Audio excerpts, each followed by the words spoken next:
Welcome to the Worth Knowing live stream on my Substack, Worth Knowing with Matt Robison, and we're on Facebook, Twitter, Twitch, LinkedIn, and of course on YouTube, where you can join in both portrait and landscape format, but just be aware that depending on the platform and format you choose, you might be subjected to Donald Trump's tariffs, which were 38%, but then reset to 10%. No, wait, now they're 15%, especially if you're on an island inhabited only by penguins, unless, of course, you bribe him with gold. I'm joking about that, but the underlying topic is deadly serious. And in a few minutes, I'm going to be bringing on former Associated Press editor for the Middle East and Europe, Dan Perry. All year, Dan has been making one provocative and important argument about the Supreme Court case on the constitutionality of Donald Trump's tariffs. Dan's been saying that this case is a test of whether the Supreme Court still functions, whether our Constitution still functions, whether our entire system still functions. With the court striking down Trump's tariffs this past Friday, it seems like the Supreme Court has passed that test, although more narrowly than many of us would like. But I think a different kind of test is now playing out in real time. It's a test of the President of the United States, and so far, he's failing in spectacular and alarming fashion. Many of you may be familiar with the marshmallow test. You've probably seen videos of it on YouTube. Psychologists put a child at a desk with a marshmallow in front of them and make a simple offer. You can eat the marshmallow now, or if you wait 15 minutes, you get 2 marshmallows. Now, researchers have long associated the results with self-control, the ability to make short-term sacrifices for long-term gain. Right now, Donald Trump is facing his own version of the marshmallow test when it comes to tariffs. We've known almost from the beginning of his first term that Trump has a peculiar fixation on tariffs. In 2018, he launched a trade war with China, claiming trade wars were, quote, good and easy to win. But as I wrote in Newsweek a year and a half ago, that was plainly not true. Americans paid for that trade war. Reliable studies showed that it cost the U.S. economy nearly 300,000 jobs, half a point of economic growth, and a per household price hike of $800. But despite overwhelming evidence from his own administration's agencies, Trump went on to double down and make massive tariffs, the core economic promise of his 2024 campaign. Economists sounded the alarm. 16 Nobel Prize winners signed on to letters warning of disaster and reminding us that tariffs are taxes on Americans. They're paid by American consumers, not foreign countries. I even had conservative economist Brian Riedel of the Manhattan Institute on this show, explaining that if a 20-year-old proposed Trump's tariff policies in a traditional Republican congressional office, they'd be laughed out of the room. And yet, despite all of these warnings, Trump went ahead with his so-called Liberation Day tariffs last April, and markets reacted immediately. Bond markets sold off so sharply that Treasury Secretary Scott Bessent reportedly had to sneak into the Oval Office while trade goon Peter Navarro was distracted, literally, to plead with the president to stop before he sank the global economy. What followed was nearly a year of confusion and chaos, shifting threats, changing tariffs, economic uncertainty, more threats, fake deals. Trump raised tariffs on Switzerland, and then after they gave him a giant bar of gold, he lowered them. He was literally selling our economic pain, our jobs, our higher prices in exchange for gold kickbacks for himself. The results were clear.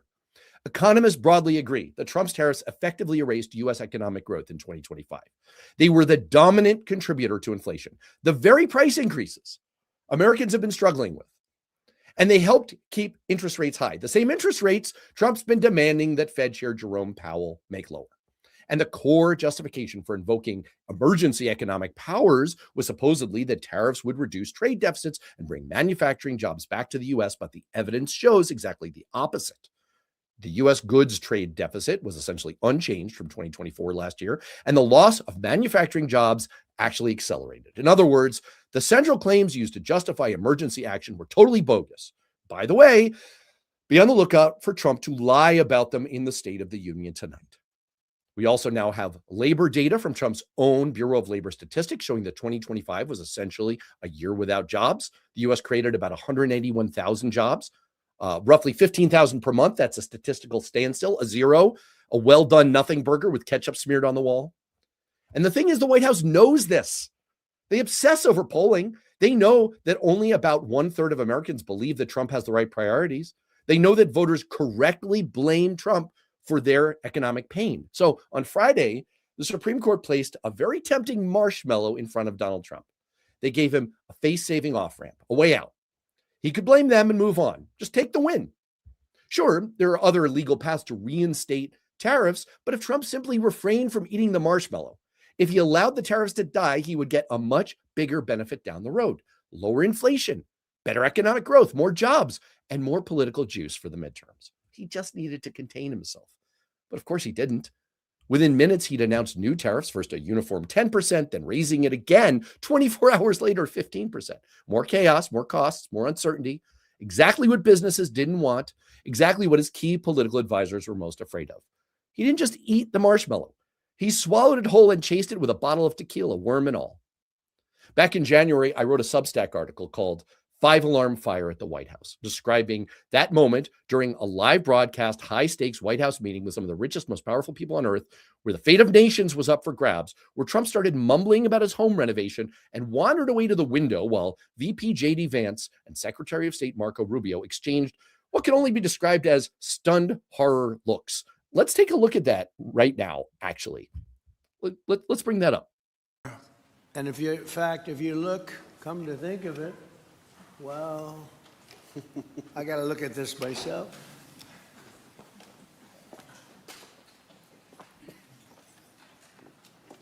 Wow.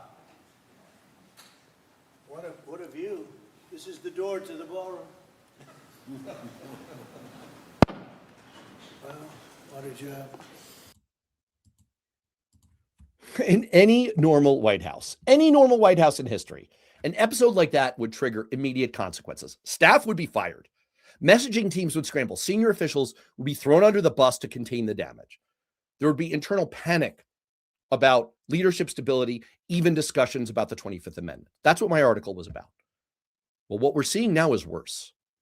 This isn't just a failure of patience or discipline. It's a self-destructive political suicide mission. This isn't about just giving up a small reward to gain a bigger one later. It's about knowingly eating a poisoned marshmallow because he simply cannot help himself. And all of this matters because Donald Trump's state of mind, his ability to apply reason, restraint, and strategic judgment isn't an abstract debate right now. It's not just about tariffs or economic policy. It's about decisions that could determine whether the United States moves toward war. Right now, we are witnessing the largest American naval buildup since the run-up to the Gulf War. 2 aircraft carriers, the USS Abraham Lincoln and the USS Gerald R. Ford, have been deployed. Billions of dollars have already been spent. Now, historically, when the U.S. assembles this kind of military force, it never does it without eventually using it. And yet, it remains deeply unclear what's guiding these decisions. What is clear is that the president is once again claiming unilateral legal authority that clearly does not exist, and the Republican Congress is refusing to step in and restrain him, meaning they're too afraid of the bad orange man to fulfill their constitutional oaths. And what is also clear is that the president of the United States has shown that he is so incapacitated that he cannot make rational decisions, even when they are in his own self-interest. To talk about tariffs, war with Iran, war with Ukraine, the British political crisis, and everything else in the known universe, let's bring in Dan Perry, because if there's any region of planet Earth, the solar system, the larger galaxy, the intergalactic federation that you have not been in charge of covering for the Associated Press, I have yet to find it. So, Dan, kudos to you. You have been beating the drum that this Supreme Court decision was going to be the litmus test for whether we still lived in a functioning constitutional republic anymore. Do you feel validated by their decision? Do we still live in a functioning constitutional republic? It's not binary, functioning, not functioning. Do we live in one that functions enough? No, clearly not. Are we going to give it the functioning label because the Supreme Court showed that there is a limit? I mean, the Supreme Court basically took Trump's claim that he can shoot someone on Fifth Avenue and get away with it without consequences and said, no, there's a limit. Now, he hasn't shot anyone yet, but he's done a tremendous amount of illegal activity on the assumption that the courts will take a year to catch up. The Republicans are lemmings, so they're not even going to try. And the Supreme Court may be bought and paid for. It turned out that the court has limits. Simple as that. They won't in any way enforce gun control. They won't save abortion rights. They won't do almost anything that is decent and necessary. They certainly won't interfere in healthcare or anything else that might matter for this country. they won't probably get involved in what ICE is doing or have to impose immigration control that is reasonable in any way. But all but three agreed that the tariffs, which are plainly illegal, are illegal.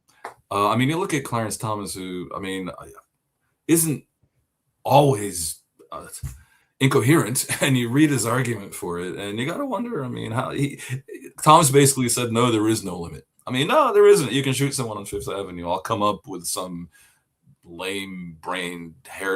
harebrained, lame justification. So, yeah, I wouldn't call it functioning. I would say that America has a monumental dysfunction. And that dysfunction comes from the fact that the combination of the civil rights movement in the 1960s, ending up 30, 40 years later in the election of Barack Obama, made about a quarter to a third of the country insane. And they're all on the right.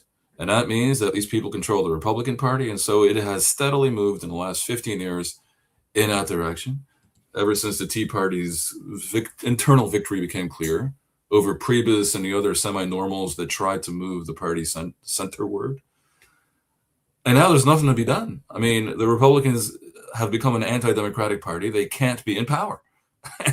And yet they, as part of their anti-democratic way of being, will not accept election losses. I mean, consider that Trump clearly tried to steal the 2020 election. It was obvious. He was calling up the Georgia Grand Poobah and saying, find me the exact number of votes that is one more than the margin of loss to Biden. I mean, you can't do that. And then January 6th, you can't do that. And the original reaction of the Republican leadership to January 6th and to all of this was horror and to hope it goes away. And in the initial days after January 6th, you know, you thought they're going to do the right thing and make Trump no longer legally able to be elected. But of course, once they saw the polls and once they realized that that third of the country, that is 2/3 of their voters, is going nowhere, they turned tail. And all but a handful supported January 6th. It is insane. And so it kind of breaks my heart to see you, my good friend, talking to your good subscribers. And now I'm on your show, and I hope many of my subscribers are on, and they hear us talking largely within our own echo chamber, which is the majority of the country, but which doesn't matter a bit. So you talk about Trump acting against his interests. His interests are to maintain his mafia. His interests are to keep getting that block of gold. He doesn't care about lowering it. You're literally telling me, and our audience, and I'm going to disagree with you here to make it interesting, that Trump doesn't see that if he didn't do more tariffs, inflation would be less bad, and other economic indicators would move in his favor. He doesn't care, because his favor in his own mind, and this works with his base, is to insist on something ridiculous. If you're offended, that's just great, because they're delighted. And it doesn't matter that the thing that offends you is you know, an untruth, and they seem to be believing in a falsehood. It doesn't matter as long as you're offended. So all of this is for naught. I want to take an opportunity to address some of the comments that we're seeing in the chat here. It's one of the most fun features of this live stream. And if you're someone of the MAGA persuasion who has found yourself here, like Lady Kirashka, who says, I'm party crashing because you showed up in my algorithm. Welcome. You are welcome here. We are not afraid of people with differing or dissenting views, as long as they're offered in, like, you know, a non-violent, crassly insulting way. You know, I am open to dissents, and, you know, I'd like to address one. This is one that doesn't offer a lot in terms of substance, but at least they call me sir. L. Haynes 6361 says, you are lying, sir. I am happy to address any specifics you would like to offer. I believe that I am not. This one is not substantive, but it's not abusive either. It's just asking, do you have gray pubes? Says Son of Sam 3456. First of all, Mr. Bot, you know, your handle, high class audience. I mean, this is hard to do. Your handle revealed. You're on the wrong channel. This is not the middle-aged guy porn channel. So I would redirect you elsewhere if that's what you're looking for. This one's also not substantive. They're calling you Pandary. Not sure what to make of that, but thanks for your contributions, Pan. Let's get to some more substantive ones, because I think this is, there was one here. Oh, darn, I didn't start it. But there's a suggestion from someone in the chat that the question is, how can American consumers be paying for the tariffs, or how can they be causing higher inflation if inflation is only 2.3%? And let me address that one substantively for just a second. Inflation isn't currently 2.3%, it's 3%. The benchmark that the Federal Reserve shoots for is 2%. The best economic studies from the Federal Reserve suggest that Donald Trump's tariffs have added about a half a point to inflation. So they're the dominant force. What I said is Trump's tariffs are the dominant force pushing inflation up to where we don't want it to be. That is true. That's what the Federal Reserve is telling us. That's what their own studies are telling us. As far as how can consumers be paying, look, I would direct you to conservative economists, including Brian Riedel of the Manhattan Institute, now Jessica Riedel, who have explained this extensively. This is not a tax on foreign countries. This is a tax on American consumers. Dan, you've written about this a lot. Do you want to expand on that? Yeah. You know what? When you, like, the people that believe this bullshit, they don't care about some expert economist. All right. So you have to explain it to them like to a child. All right. Tariffs are imposed on the importing company, which is invariably a U.S. company. There are two things that can then happen. Because their costs have increased, they can raise prices if the market can handle them. If the market, if the optimal price point on the supply-demand curve can't handle a higher price without them losing business, they're going to absorb the cost. That is an American company having less profitability, therefore paying their workers less, spending less to invest in themselves, giving less money to buy dividends. I mean, our business will suffer. The only scenarios where the tariffs are paid by someone is if the company absorbs the cost, an American company, or if they pass it on to the American consumer. There is no tariff in the history of tariffs that was ever paid by the country that is being tariffed. However, the country does not want to be tariffed. That's true, because it makes their exports to the U.S. less competitive. So it's kind of true that if you tariff the hell out of India, the Indians are bummed. That's true. Who benefits? The only people that benefit are either the U.S. government that brings in all this money, and the Republicans are supposed to dislike big government taxing people, or the specific business that's being protected. Like if you have a knickknack industry in America, and it's strategically important that it thrive, and the Venezuelans are making cheaper knickknacks, well, you don't want the market to kill the domestic knickknack industry, so you impose tariffs on Venezuelan knickknacks, not on the entire country. I mean, to impose tariffs on the entire country is to mess up global commerce with taxes that are paid for by Americans. There's no way around this. Unless they pay you a big gold bar, in which case, then clearly there's no longer an economic emergency. Well, corruption explains everything very well. It does. Well, I'm not sure the MAGA base can handle that truth. Let me ask this. I mean, and first of all, I have to issue an apology to Lady Karashka, and I'm sorry if I'm mispronouncing your handle. Lady Karashka, not MAGA. Sorry, I made an assumption there. My bad. So I stand corrected. I do genuinely welcome anyone, no matter how they showed up in our algorithm and your algorithm.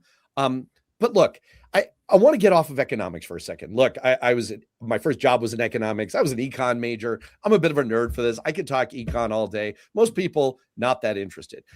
From a political standpoint, you are still very well sourced, even though you're no longer with the AP. You've seen all the reporting. We know that this is a White House that is deeply, deeply attuned to polling. They know the economic facts, like the Susie Wileses, White House Chief of Staff Susie Wiles of the world. They know what time it is. They know how the American people view all of this. And they know that there is a clear off-ramp. You heard my thesis in the setup here, that this is a big test of Donald Trump's ability to say, okay, deep breath. This is a gift. Play the long game here. Play the long game. He couldn't pull it off. No Now, way. I claimed that moment that I showed where he mumbled and rambled and wandered off to a window in this high stakes meeting with some of the richest, most powerful people on earth, that was less of an alarming moment than Trump's decision to continue down the tariff pathway. What do you make of that? Because I'm going to make the connection next to the looming war with Iran, which is a topic that you are deeply, deeply expert in. But what do you make of my assessment of Trump's state of mind? It could be that he has any day fix. Like even a person who knows nothing sometimes like fixates on a particular thing, and it may be that he's irremovable from tariffs, no matter what his like immediate circle is telling him, if even they dare. The second thing is, it might not even be serious. I don't discount that possibility. What I do know is Trump will never say he's wrong, ever say he's wrong. And to say, well, the Supreme Court just schooled me, that looks like a loser. So he would never admit that, right? There are two possibilities. One, he'd say, well, you know, we got a year of tariffs and that's a huge win. Look at like the $6 trillion and make up some number. And the other possibility, say, not a problem. We got other ways to tariff, and then not even do it. I don't rule that out. The key is that his reaction should not be a conceding of any defeat or setback at all. And if he has to lie and say, I'm going to do new tariffs, it didn't say when he'd do them. It's conceivable that his circle has now been given some time to convince him to walk away from it. And you're right. There is a compelling argument in the polls, which is the midterms. They could tell him that if we lose the House and the Senate, like you're going to face very big difficulties, not just impeachment, which will mean nothing because there won't be anything that leads to a conviction, but your agenda will be completely stopped by a hostile Congress, and therefore the polls do matter. But I note that until now, other than in this kind of juncture that is rare, the majority of the public does not matter. The only thing that matters is if he holds on to MAGA, because that is the majority of the Republican Party. And that enables him to primary whoever steps out of line. It enables him to take over the party, in effect. And we have the opposite of a perfect storm, an imperfect storm, a horrific nightmare, where all these factors have combined to create this 1/3 grievance white nationalism in America, combined with an electoral system that favors the Republicans. I mean, if we had a parliamentary system, the other side would need to win by 5% to win. And that's insane. So the Republicans have a massive handicap advantage. And no matter what they do practically, they're always going to be competitive. So if you're corrupt and you want to keep getting those gold bars and you want to keep getting the ego satisfaction that can come with telling people I could destroy countries and the Supreme Court won't let me, do a $1 tariff, and you say this and no one even bothers anymore to like push back. If you want that kind of ego gratification, to run around acting like you're king and no one is going to rebel, all you need is the Republican Party, specifically MAGA, behind you. All he cares about is what the MAGA polls tell him. And I don't think the MAGA public is necessarily in rebellion over the tariffs. They're incapable of understanding the economics. That's clear, the vast majority. Secondly, they don't really care that much because it's another 1% inflation. Who cares? And by the way, there is an argument, and this is very, very bad when you give a bad faith player any shred of an argument, but there is an argument that they can use, and then that creates obfuscation and confusion and both sidesism. And the argument is, look, we do have a massive trade deficit. That is not necessarily great. We have a huge problem with industries that have vanished, and entire areas of the country are basically laid waste economically. And this is a pushback to globalization. And if they're willing to pay a price, then it isn't necessarily stupid, because globalization caused a lot of damage. It just did. And the elites have pretended like there's no price. And that's why they've lost credibility with the average person. That's a very insightful point, and I don't want to lose it because I do want to do a couple of things very rapidly here. I don't want to lose that last point you made, which is let's not pretend for a second that globalization has been a good deal for everyone. In fact, the net effects of trade and high rates of immigration have, I'm saying this objectively, I'm not trying to shit on immigration, but objectively, that has had a substantial effect on low and middle income Americans. And that is part of what fueled the rise of Donald Trump. It's one of the forces that have pushed the Democratic Party further to the left with Bernie Sanders' call for a pushback against the oligarchs. When he's speaking about oligarchs, he's not just talking about corporations and billionaires. He's talking about all the forces and people and entities that benefit from the economic regime of the last 30 years. And so you do see a clear effect that goes across political parties of people responding vigorously to the economic forces that have been unleashed around the globe over the last 40 years. I've written about this extensively in Newsweek. You've written about it as well. So I just wanted to give a high five to that point. Let me do two other quick things because I want to get us onto the looming war with Iran. One, I worked for people who are new to the chat here. I apparently, I think I've been forgiven, for people I assumed were MAGAs. And I will say, by the way, to our friends who are over in the portrait chat, I am cool with trolls and bots as long as they're not being abusive. That's fine. If people want to come on here and help our viewership numbers and help more people through the algorithm to find this show, to find this live stream, benefit the Cliff's Edge YouTube channel, benefit Dan Perry's Substack, Ask Questions Later, which is amazing and people should subscribe to it. If people want to come and give us their algorithmic vote by coming there, as long as they're not being like racist, abusive, or like outlandishly making it difficult for the rest of us to coexist in the chat, have at it. Stick around. I will say also that for people who don't know me, because they're new to this, I spent about a decade working in Congress. I worked for swing state members of Congress, exclusively for Democrats, but kind of moderate centrist Democrats. Dan is a former lead editor for the Associated Press for Europe, the Middle East. You did like South America. You did that uninhabited island with penguins. You did the moon. It's really, really amazing. So between the two of us, we hopefully know a thing or two that we can share here. One of the things that I can share is I used to be on duty for every State of the Union to try to prepare my boss, my member of Congress, to respond to it. And it used to be, at the very least, even when we were disagreeing with George W. Bush, even when Joe Wilson was yelling, "You lie," at Barack Obama, there was still a relatively common basis of facts to work from. That's the difference that I think you're pointing to, Dan, in your discussion of what we're hearing from Trump and how untethered from reality he is when it comes to tariffs. Final thing I'll say in connection with the State of the Union, this is a public service announcement for our friend Cliff Schechter. He is, and I'm going to display this right here on the screen. They are doing a State of the Swamp alternative pre-buttal to the State of the Union. It's apparently going to be pretty freaking cool. Robert De Niro's there, Mark Ruffalo, Eric Swalwell, Stacey Abrams, and Cliff Schechter and the Blue Amp team are going to be there. So if people want to sign in, just go to the Cliff's Edge channel has it. Go to Cliff's Substack. There's a code, Cliff15, for 15% off. That is my public service announcement / ad of the day. With that, let's talk Iran. You are one of the biggest experts on the face of the earth on the Middle East, on Iran.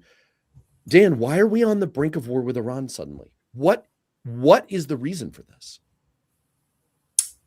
Trump boxed himself in by telling the protesters that help is on the way if they get massacred, and he thought that would, scare the mullahs to death, but it didn't, and they went ahead and massacred a whole bunch of people, possibly tens of thousands. So now he looks like a chump if he doesn't do something. That's probably why. But into this come many other factors. One of them is that Trump doesn't believe in democracy.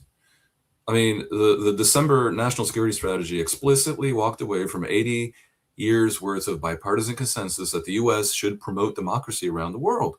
Remember George Bush? Everyone wants to be free. George Bush Jr. I mean, this is monumental. So to have Trump 2-3 months later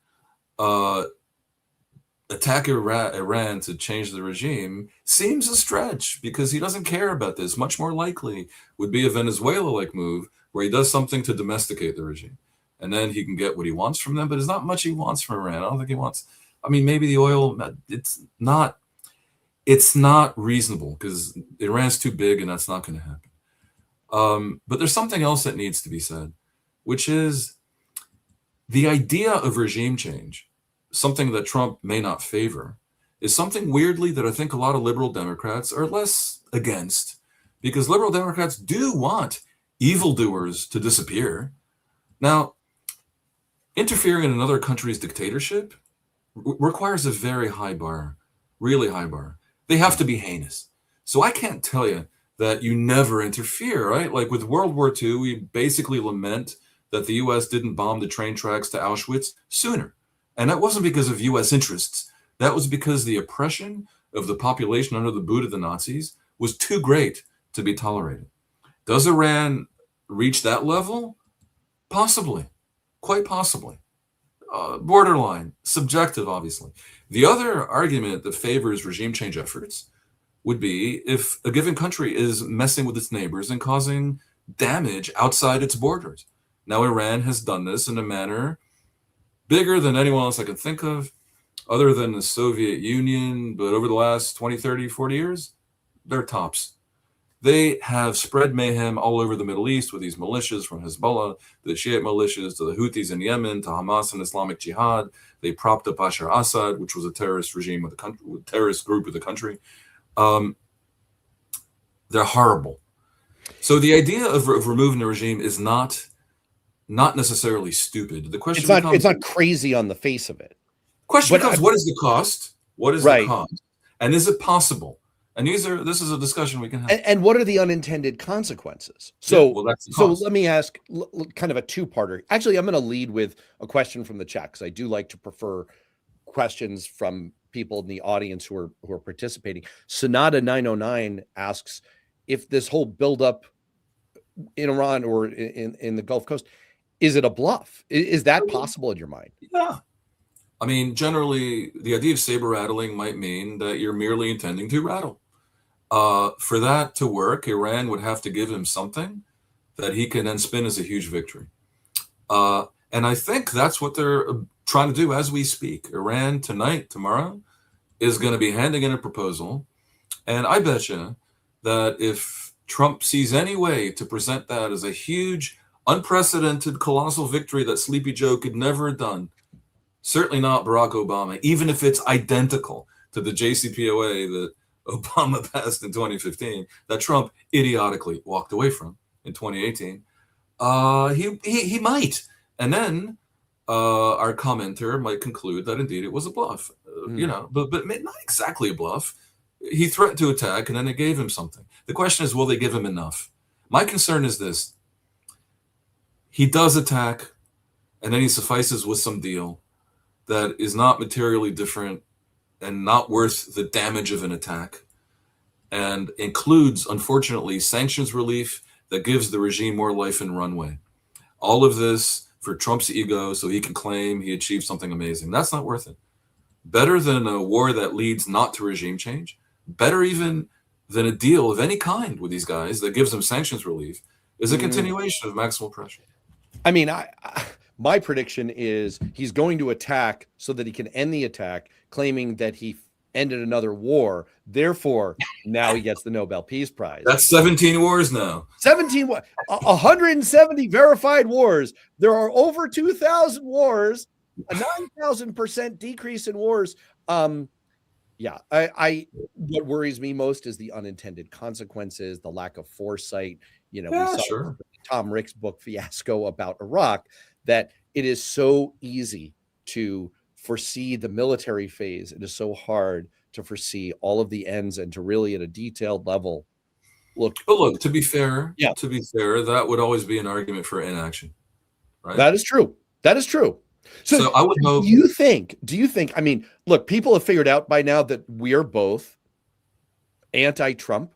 I don't think we're deranged or anything. I think that we just try it would be deranged to not be. Yeah. Well, maybe we're deranged for different reasons. We clearly share the same taste in barbers and tailors, but I mean, you know, we are not Trump fans. Yet, are you saying that you could make a case where a limited military engagement is actually the right move? I'm saying a military engagement may be a defensible move if the intention is regime change. And for that, they'd have to have a plan that has any chance of succeeding. And if regime change happens, then I'll have to admit that Trump has achieved something stupendous, because the Iranian regime is a nightmare. And it is oppressing 100 million people almost in Iran like nobody's business. It has cast a horrible shadow on the Middle East, which is a valuable region, if nothing else, for the oil. But more than that, it is quite serious in its efforts to undermine and hopefully destroy Israel. And it is a true enemy of the United States in ways that are extreme and dangerous. To wit, if they don't get their way, they could easily cause terrorism in the U.S. and in Western Europe, South America, and so forth. They're a terrorism exporter. But mainly, I know Iranians. I oversaw our bureau in Iran when I was Middle East editor. The Iranian people are a huge, the Persian people, a huge and impressive civilization that should be a force for good in the world, and they have been paralyzed and victimized for basically 47 years. And the interesting thing is that that's about the time span that history allowed the East Europeans to be oppressed by communism before it all blew up. And we see that the Iranian people right now are very bravely rising against this regime in huge numbers, despite the obvious intention of the regime to mow them down in the streets. And so if he does this, I'll have to say this is a good outcome. Broken clock, right twice a day, this sort of thing. Doesn't matter that it was for the wrong reasons, that he doesn't care about democracy, he doesn't care about the Iranian people, and is basically about his ego, and he knows nothing. Does that matter? I don't know. Maybe not. If the outcome is good, what can I tell you? But I don't think that's going to be the outcome. Let me address something else that's come up, and I'm summarizing a little bit the sentiment that I'm hearing in the chats here. The Cynthia Rice, one of our very favorite participants, troll catchers. What's the Netflix show my kids were into for a while? Troll hunters. Cynthia's like one of our top troll hunters. Cynthia offers the idea that Bibi is calling the shots, which in the case of this president isn't necessarily wrong. There was an earlier comment that, any advocacy for the case for military action against Iran is essentially an ad for the Mossad, was what the commenter said, because it seems to be advancing Israel's interests, not necessarily the U.S.'s interests. I just want to be clear to people. The Iranian people have an interest in this regime disappearing. It's not Mossad. I mean, the Israelis have an interest, but the Iranians have a bigger interest. And just so people know where you're coming from, you are one of the most outspoken critics of Bibi Netanyahu in contemporary media, and you know what the fuck you're talking about. You were early and often to this story, and you have absolutely eviscerated the guy. Would you like to expand? Oh, Netanyahu is horrendous, and if his cabal stays in charge of Israel for much longer, the country will actually disappear. Iran won't disappear, but Netanyahu is systematically destroying Israel. By perpetuating the occupation, it will make it a binational country where the Palestinians don't have rights, if it's inseparable because of all these settlers. And by kowtowing to the extremist, ultra-Orthodox, massively expanding sect that will turn Israel into a theocracy, and the startup nation productive class will flee. This process will happen in 10 to 20 years if the right religious bloc is not defenestrated. And a hope for Israel. And there is hope, because on the plus side of the ledger, Israel has tremendous potential, and not just potential. I mean, a few years ago, they had a higher per capita income than Germany, France, and Britain.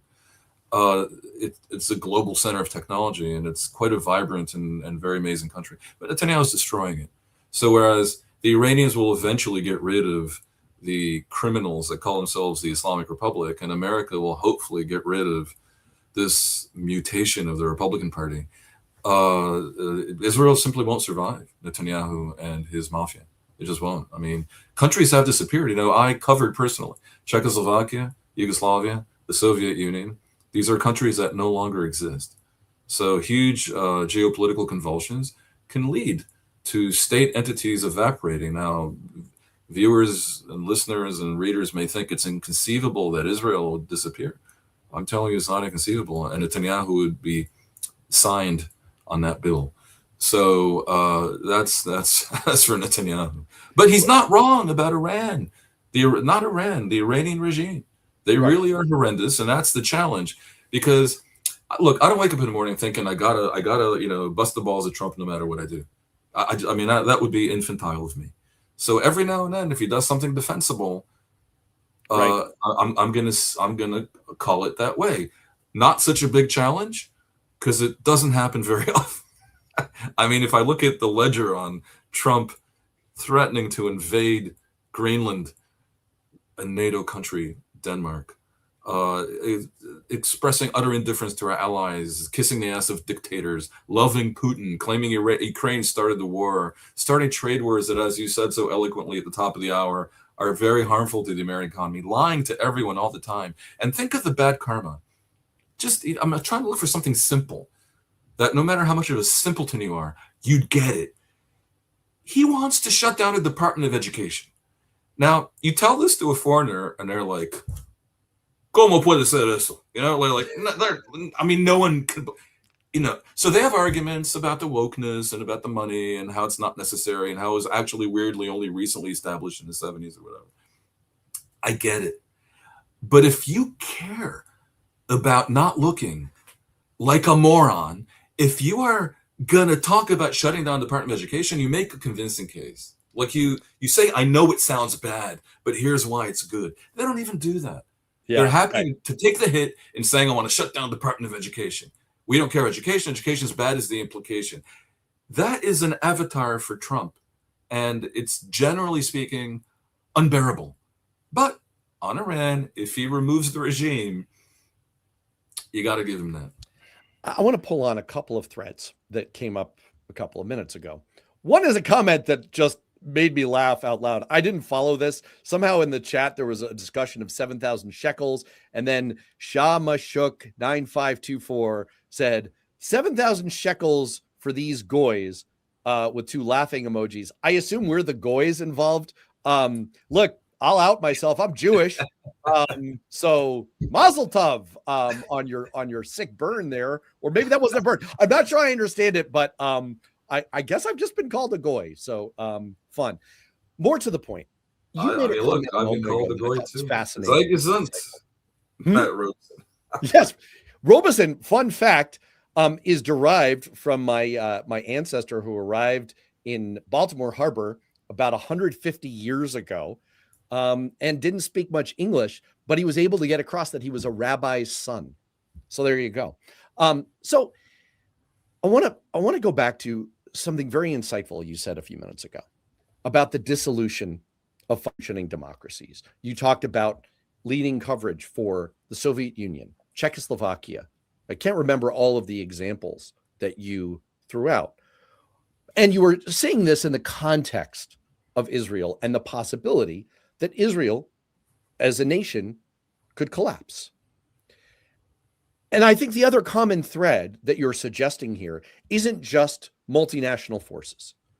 It's a slow descent into corruption and kleptocracy, a dissolution of the rule of law and the ascendancy of a ruling oligarchical elite. Boy, there's a lot of $1,000 words for you. You would have completely red penned me as an editor. It's like, dumb it down there, Robison. But it's a fascinating. I mean, this is essentially what killed post-Soviet Russia, was the ascendancy of Putin and his ilk, who decided to just grab a hold of as many billions of rubles of resources as they could. And it's the common thread when democracies die.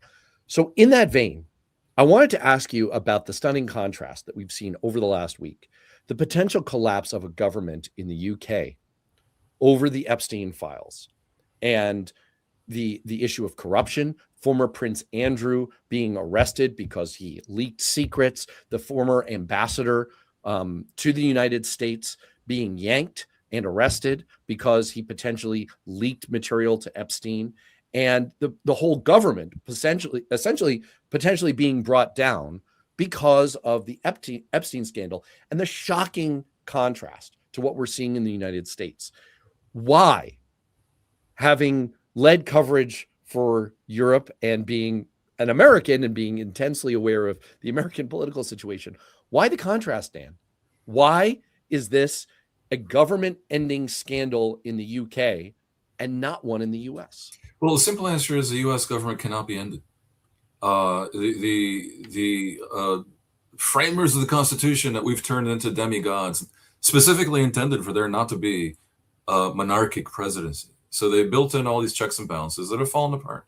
And they've fallen apart because of what I said before about MAGA being demographically being mostly composed of primary voters that don't want liberal democracy at all. Right? They want to keep the other races in check, is in fact what they want.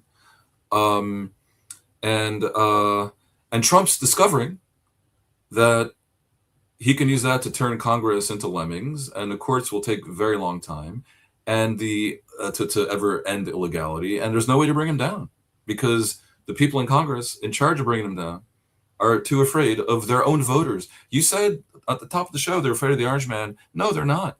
They're afraid of the deplorables. That's who they're afraid of. They're afraid of being primaried via the orange man, but that's their actual issue. Note that all the people that voted for impeachment after January 6th are all gone or retired or primaried, all of them. So this is not a mirage. In America, you can't bring down a Republican government because the electoral system, through a series of mistakes, the politicization of the judiciary, which was a monumental mistake, the Electoral College, which is the world's most fucked up electoral system that I've ever seen in my life, all of it makes Trump invulnerable. But on top of that, political culture in America is weirdly forgiving. Like when Trump said, I can shoot someone on Fifth Avenue, it's kind of true that his side of the aisle will forgive almost anything. They forgave a putsch attempt on January 6th. People forget what actually happened. They forgave it. Meanwhile, in Britain, where I lived for 7 years, that's also a very diverse society. It's difficult to speak of Britons. They're not all Hugh Grant. But there still is a political culture that believes in consequences and accountability. It just is. And they really don't have a monarchic prime minister. The prime minister exists purely at the pleasure of the parliamentary party, meaning his congresspersons, desire to have him continue. And if he embarrasses them and shows any sign of causing the party harm, he or she can be ousted. So Liz Truss was ousted in less than 2 months, I believe, because she was causing clear and present damage. She lasted less than iceberg lettuce in your fridge. It was like that's actually a thing that one of the tabloids did. They had a lettuce on some streaming thing. No, I mean, we get iceberg lettuce. My wife is a fan of iceberg lettuce. I guess I am also a bland thing that she enjoys. She's a fan of iceberg lettuce. I get a new iceberg lettuce once a week, and it rarely goes bad. But on the rare occasions where I've gotten a second one, it doesn't make it much past 10 days. And that's about how far Liz Truss made it. Yeah. Anyway, so look, Starmer also was never popular. He never had a cult. Yeah. In the party or outside of it. He was like a safe pair of hands that wasn't going to mess up. And instead, he's been messing up. From day one, pretty much, his government's had a variety of truly bizarre, because they were petty, generally petty, expense scandals. And now they're having splits. The Jeremy Corbyn split. The Greens are rising. The Lib Dems are still around. Now, the British electoral system has its own issues. There are 660 some seats. Each one is its own election. And if you're to think that you have pro-Starmer or anti-Starmer, that's not the reality. But you do sort of have right and left. It really punishes splits. Because if the Conservatives get 40% and the 60% of the left is split into 6 parties, they're going to lose all the seats, right? And so there's too many splits right now. And by the way, Starmer didn't even win the landslide that people think he won. He won about 2% more than Jeremy Corbyn won a couple of years before, the previous head of Labour Party. which is hard, when that was a landslide win for the Conservatives. The only thing that happened is the right split. So Starmer's big victory was the right splitting. That's it and nothing else. In this chaotic situation that you have in the UK, with a right and a left split, and the electoral system guaranteeing the result will therefore be random, they are left with their culture of accountability and of good sportsmanship. And if you screw up royally, then and you nominate a guy to be U.S. ambassador who was previously deputy prime minister, and the U.S. ambassador was a very big deal, especially in the era of Trump for the UK. It's like a cabinet minister, and that guy turns out to be handing secrets to Epstein. Okay. Several things. First of all, screwing up royally is the definition of what Prince Andrew did. Second, I'd like to catch up a little bit on. That's thank worth you. knowing. Boom! A couple of comments in the chat here. I just love getting to these. These are just ones that caught my eye. I'm sorry for leaving people out who are making genuinely interesting comments. Paul Groppy-D6I says, have you noticed Bernie doesn't talk about millionaires? That's because he is a millionaire. I believe that is actually true, Paul. So the old imitation millionaires and billionaires has now become billionaires and millionaires worth more than 50 million, but not under. But it was always stupid. Yeah, it was always stupid. But because anyone in New York who owns a house is a millionaire. It's not, and absolutely true. I know that the average net worth in America is much lower. I get that. Fine. But there's a lot of millionaires judged by net worth, and they're not that rich. If they're living in San Francisco or New York, they can barely get by. Although I will say that my old friend from Capitol Hill, Michaeline Kroll, who is a multi-time guest on this live stream, is Bernie's former chief of staff. And on those shows, she had shared hilarious details about the way that Bernie actually lives. And it's just like the parody on SNL. The guy doesn't live like a millionaire. I will say that. Speaking of millionaires, Ralph Palmquist 5095 says USA are the richest poor country in the world, 36 to 38 million in poverty. Spot on. It's an amazing comment. And that is why we see so much pushback against so much economic pushback. The U.S. is by far the least egalitarian country in the developed world. Our top 1% and top 0.1% have so much of the wealth and of the income that in the era of social media, it's making everyone else insane with jealousy, basically. And yeah, you talk about the past 30 years, really it's 40 years. And it's not just globalization, it's also liberalization. Thatcher and Reagan, and this is the old Republican Party, wanted to get out of the way of the economy, lower taxes massively on the super wealthy, assume that with their additional income, they're going to create jobs, which didn't work out, right? And as a result, the Laffer curve doesn't work. Really? So you know what? Amazing. Yeah. But here's the result that happened. Yeah. COK, which is a complete total scam because they pay off the boards that approve their pay, has gone up relative to the average worker by more than 10 times versus what it was in 1980. And meanwhile, the people that are left behind, they're not millionaires and billionaires or even near millionaires.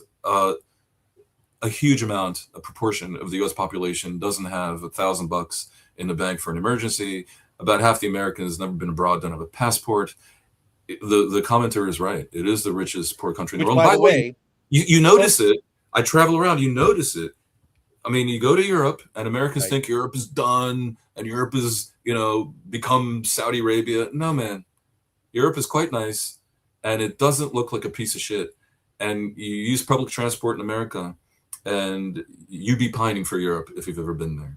Well, to your point about the fact that half Americans don't have a passport, funny enough, that's what the SAVE Act would require in order for you to be able to register to vote or stay on voter rolls, which of course disproportionately impacts what kinds of voters. Very interesting. This is the other thing that is so frustrating in talking about the U.S. and about Trump. He's right. You need voter ID. Okay. I mean, it's insane that you don't have it. Hold on. Let me finish. It's insane. No, I'm with you. Every other country has voter ID. And it should be a government issued ID that everyone has, or a specific voter ID, either one. But to vote without an ID is, as they say in Britain, mental. Now, you start with that, and then you look at reality. And the reality is there's almost no fraud as it is. And the people who have been calling for voter ID ever since the Reconstruction back in the South after the Civil War, everyone has been calling for election reform without an exception of a shred of a shadow of a doubt, are people trying to suppress the vote. That's the truth. No kidding. Well, this is literally the article that I'm writing right now. I interrupted it to do this live stream for Newsweek. Hopefully it'll be out later this week, and I'll also share it on the Worth Knowing Substack. So I hope people will hang out for this. I agree with everything you just said. I also, I want to just bring up a few quick related comments. Lefty Gramps points out that trolls be trolls, Matt. So my call for people who are trolling politely to be allowed to persist. Yeah, I guess you're right, Lefty. You're not wrong about that. Trolls be trolls, but you know, sometimes you can use them for your own purposes. And if it helps us, it helps us. In a related comment, this is probably from a bot or a troll or both, but Shiny Galarian Moltres says, I love you. Well, thank you. That's really nice. We need more love. Who is he, she, or it talking about here? Well, I think you, because you're hot shit in the chats right now, because Manthan F1 says Dan has pretty eyes. So Mazel Tov. That's amazing. Kudos to you. You apparently have pretty eyes. By the way, this pairs very nicely with the charge that was made when I was wearing this shirt about 3 or 4 weeks ago. Someone said, hey, Matt, I like your homosexual t-shirt. I'm like, well, I guess my shirt is into other t-shirts of the same color or something. Anyway, or the same cut. I don't know what that means, but that's awesome. A couple more quick ones. Lefty points out, Lefty Grams, the Brits are showing their stones while we show our ass. Chef's kiss, no notes. Lady Karashka, who I'm so glad that I misidentified you as a potential MAGA when you said that you'd algorithmically shown up here. And now you've stuck around and you've participated and you've made so many interesting comments. I'm just going to throw this one up. What makes you think China isn't playing the long game as we destroy ourselves from the inside out? Nothing makes me think that. I think they are tenting their fingers and saying, excellent. I don't know how one says that in Mandarin, but clearly it must render somehow. Anyway, Lady Karashka, thank you so much for your contributions today, which have been really interesting. And I hope you will come back to the live stream Tuesdays, 2 p.m. Brian McHale says, you know, his side isn't forgiving Epstein and all his Dem buddies that are in the files. Yeah, there are Democrats in the Epstein files. 100% true. 100% true. You know who else is in the Epstein files? Donald Trump. More than 1 million mentions, 950,000 of which were redacted for no reason by his Department of Justice. I will let that sit there. And finally, all of the redacting. Unbelievable. Such a scam. All right, let me get to this one because Dan, I want to prime you to actually respond to this one. I think this one's really interesting from Darren Connolly-R6P. How many lies do you think the orange buffoon will spew tonight at the State of the Union address? The over-under is 162 and 32. I got $200 on the over. The reason I wanted to bring this up is that Trump announced that he is investing in Truth Prediction, which is a prediction market branded under Truth Social. Like it's his prediction market. This is to compete with Polymarket and whatever the fuck, Kalshi is the name of the other one, which, by the way, Don Jr. has board positions on fucking both. Don Jr. is a strategic advisor to Polymarket and its number one competitor, Kalshi, which allow people to make unregulated bets with tons of insider trading potential in these prediction markets. Thumbs down, by the way. I know this is going to get me fucked on the Substack algorithm. I really don't care. But like, you know that Substack for no fucking reason has just integrated Polymarket betting so you can like show what prediction markets are, as you're writing an article, are saying about whatever issue you're talking about. I don't know why we need that in the world. The point is, this is such an incredible recipe for corruption. And I have a prediction for you, and I want you to answer Darren's question. I have a prediction for you. I'll bet you some Trump-affiliated family member knows the answer to how many lies or how many mentions of certain words or whatever it is people are betting on Polymarket. They know the answer because they're insiders. I bet they're going to make millions of dollars betting on that tonight. The question and we're going is to learn about it in a few weeks. And there's nothing we can fucking do about it. It's fascinating. Fucking corruption. Anyway, sorry. It's fascinating to ponder if Trump himself knows about it and will calibrate his number of lies so that he can make money through, representatives who vote in his name. That would really be interesting because, of course, you think he doesn't have awareness of his own lies, right? There's also, by the way, a methodological question, which is, does a repeated lie count? If he says, Tariffs brought in a lot of money from China, is that 2 lies or 1? Or 3, right? I mean, the phrasing matters. Anyway, I take the over. Probably 1,000 on the over. If I wasn't against these markets as a matter of principle, I'd put a lot on the over because he's not going to suffice with 162 by my definition of lies. I mean, he's got 162 per hour, and those speeches tend to be like 2 hours, right? So yeah, I'm going for 300. It's got to be the over. I am looking forward to. I mean, what's starting to worry me. And I know this is like departing on potentially a big, long topic as we're getting to the top of the hour. And I'm sure you have other things to do because you're highly in demand, literally around the globe as a writer, consultant. I lost Lefty? Oh, no, maybe someone else lost Lefty. Does he mean something you said offended Lefty? No. I think it was a different chat that I just picked up on. I will say that your biggest fan, Manthan F1 is back saying someone interrupt you to tell you you have beautiful eyes. So there you go, man. You've got fans. I think that's not a fan. I think it's a fan. I don't think they're fucking with you. I think this is real. I think Fan is a man who is fucking with us. I don't think he's fucking with you. Not that I can challenge the veracity of his claim. Well, that's true. Look, I think when we write the story, who knows what history is going to say when we write the story of this Trump presidency. I am increasingly of the view that there is far above a non-zero chance that the dominant story is going to be the convergence of technological forces that are making people and companies billions and billions of dollars that we're never going to figure out all the hooks and tentacles involved. And it's this really strange confluence of crypto and AI and gambling, prediction markets, the unleashing of barely regulated gambling apps that we carry around in our pockets, and kind of this unrestrained online meta world that we're getting enticed into, that's essentially a gigantic Ponzi scheme that's enabling incredible amounts of wealth from people who are already wealthy and a ton of money laundering from fascist forces that you are deeply familiar with from all of your reporting. That's what the poly market and the truth prediction, or whatever the fuck he's calling it, that's what's on my mind about it. Is I think it's a massive money laundering scam and Trump enrichment scam, and all of the people who are showing up in the Epstein files, they're all part of this world of wealth and tech and kind of elite. They live in this other world and they're all scratching each other's backs. That's sort of like my big Venn diagram connection of all of these stories that we've been talking about for the last few minutes.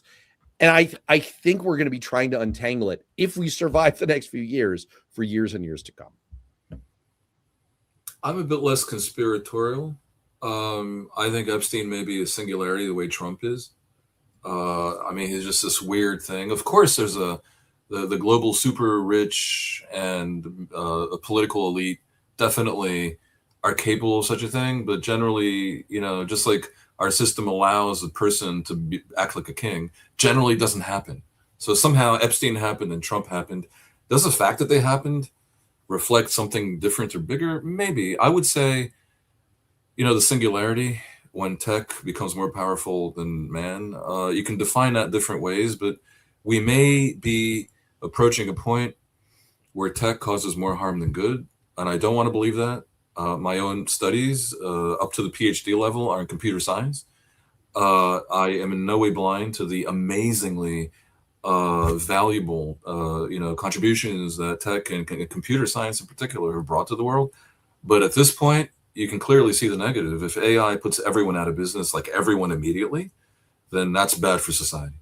And it won't be that extreme, but it may be extreme enough to conclude that it's a net negative. Moreover, all the incredible inequality that we've seen is creating these pathologies among people like Peter Thiel and others, where they think they're like born to rule, and it's pretty soon that they're going to use tech to biologically enhance their kids, and they're things that caused liberal democracy to be such a powerful force in the last almost century look to be diminishing, because not only does the lower socioeconomic classes think it was a scam against them because of what transpired, but also the higher classes as a consequence, higher socioeconomic classes, don't believe in it either. And we're going to end up with fascistic regimes on the one hand, and fascistic minorities trying to control the fascistic regimes. Everything is going to be fascist, from the bottom up and from the top down. And this liberal center that basically believes that humanity is fundamentally good, and if we have freedom, that will yield good results, is diminishing. So if I have to put my finger on one thing that will be a sign about whether all these signs of impending doom are going to happen or not, it kind of comes down to, do the Republicans get trashed in the coming two elections? If they do, then that shows that rationalism might prevail. If they don't, we really have to prepare for the worst. Right. And I think on that note, I'll just shout out a couple more comments here. Will Knight 33K pointing out Peter Thiel is also a part owner of Polymarket. Yeah. So yeah, I'm sure they're doing all kinds of internal insider betting and bet manipulations to shape a desired narrative. 100%. You are spot on. And this comment from Sonata 909, will the shadow government discovered in the Epstein files be broken up? It's been going on for decades. That's the thing that's been revealed here, is that there is like all of the conspiracy thinking that's out there, like, oh, there isn't a fucking deep state. Let me tell you something. Okay. I worked in Congress. We're not a fucking deep state. Okay. We are poorly paid 20 and 30 somethings at the time. I'm beyond that now. Just trying to work for our government and serve the public, make a difference. The people who are over in the administration, same deal. And I mean that about my Republican counterparts. Can I just add to that? Please. I worked for over a quarter century at a high level of international media. People think the media is trying to lie and they have their own agenda. And I keep hearing this from people, like the media has an agenda. The mainstream media got an agenda. I was the chief editor of AP in half the world geographically. And our subscribers in those regions were most of the media. If there was a conspiracy with an agenda, I would have heard about it one time in those 28 years. There's no conspiracy, but there is an agenda. And that agenda is somehow to stay in business. And 100%. And the dumber the people are, the more you have to dumb down to stay in that business. And that's the actual problem. And that's the thing. I have people in the audience, Republicans and Democrats, by the way, who have told me offline, like, yeah, I'm a little tired of the Epstein files story. Like, it seems a little obsessive. And there are people saying in the comments here, they tend to think like, oh, Democrats only care about Trump's connections and Republicans only care about the Democrats that show up. I think the story that should unite all of us is that comment that I read a moment ago, that what was revealed here was the fact that it's not so much a shadow government as there is an elite cabal. There is that is deeply intertwined with one another, doing favors for one another, enabling greater wealth for one another, enabling inside access for one another, preening for one another, and enabling some of the worst crimes imaginable for one another. That's undoubtedly true.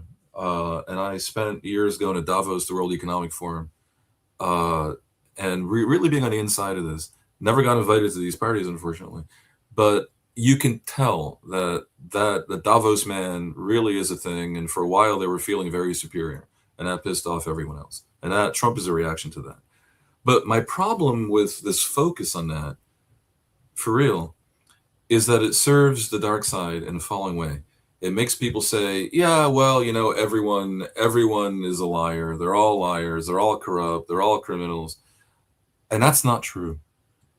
That, you know who benefits from the idea that everyone's a liar? The biggest liars.